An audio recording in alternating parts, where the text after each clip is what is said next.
Messrs Purushottam Narayan Gadgil, सराफ आणि जवेरी यांच्या शाखा महाराष्ट्रापासून कर्नाटक पर्यंत वेगळ्या वेगळ्या डिझाईन्स आणि आकर्षक डिस्काउंटसह मेसर्स पुरुषोत्तम नारायण गाडगीळ। ताज्या बातम्यांसाठी पाहत रहा तिचा जागर न्यूज। नमस्कार, तिचा जागर न्यूजमध्ये आपलं स्वागत। चंद्रपूर जिल्ह्यातील भद्रावती येथून हत्येची एक अत्यंत खळबळजनक घटना समोर आली आहे। पतीची सरकारी नोकरी आणि निवृत्तीनंतर मिळणारे ग्रॅज्युएटीचे पैसे हडपण्यासाठी एका पत्नीनेच आपल्या पतीच्या हत्येचा कट रचला।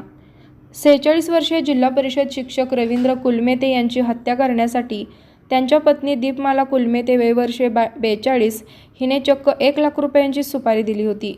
या संपूर्ण कटाची कल्पना दीपमालाच्या मैत्रिणीने तिला दिली होती, ज्यानुसार 30 एप्रिल रोजी रवींद्र यांची कारमध्ये गळा आवळून हत्या करण्यात आली। भद्रावती पोलीस आणि स्थानिक गुन्हे शाखेने संयुक्त कारवाई करत या प्रकरणात पत्नी आणि तिच्या मैत्रिणीसह एकूण 4 आरोपींना बेड्या ठोकल्या आहेत। तपासादरम्यान समोर आलेल्या माहितीनुसार मृत रवींद्र आणि त्यांची पत्नी दीपमाला गेल्या अनेक वर्षापासून वेगळे राहत होते।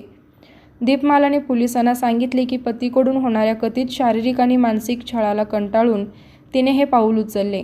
नागपूर येथे उपचारादरम्यान तिची भेट वर्षा परचाके या महिलेशी झाली, जिने तिला पतीचा काटा काढल्यास त्याची नोकरी आणि पैसे मिळतील असा सल्ला दिला। यानंतर दीपमालाने वर्षा आणि अन्य आरोपींना 1 लाख रुपयाची सुपारी देऊन पतीचा फोटो त्यांच्या हवाली केला।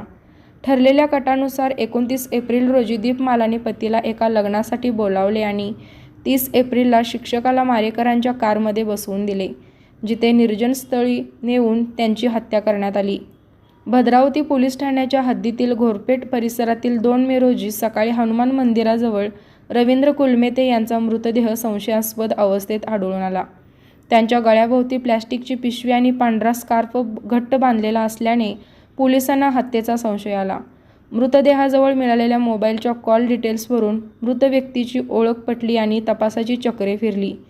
पोलिसांनी 3 मे रोजी दीपमाला आणि तिची मैत्रीण वर्षा हिला वरोरा येथून, 4 मे रोजी सोन उर्फ प्रवीण कालोकर आणि नाझीर अन्सारी यांना नागपूरमधून अटक केली।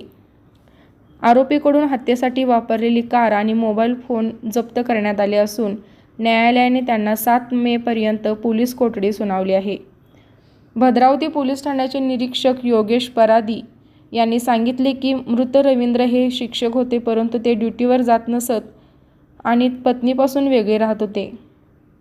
पती-पत्नीमधील वाद आणि संपत्तीचा लोभ यातून हा गुन्हा घडला आहे। पतीच्या मृत्यूनंतर अनुकंपा तत्वावर स्वतःला सरकारी नोकरी मिळावी आणि ग्रॅज्युएटीचे लाख रुपये हाताशी यावेत या एकमेव उद्देशाने दीपमालाने आपल्या मैत्रिणीच्या मदतीने हे कट पूर्ण केला। शवविच्छेदन अहवालात गळा आवळल्याने मृत्यू झाल्याची पुष्टी झाली असून आरोपीच्या कबुलीनाम्यावरून हा पुनर्नियोजित खून असल्याचे स्पष्ट झाले आहे। सध्या भद्रावती पोलीस या प्रकरणाचा अधिक तपास करत असून या घटनेने संपूर्ण जिल्ह्यात मोठी खळबळ उडाली आहे। ब्युरो रिपोर्ट, तिचा जागर।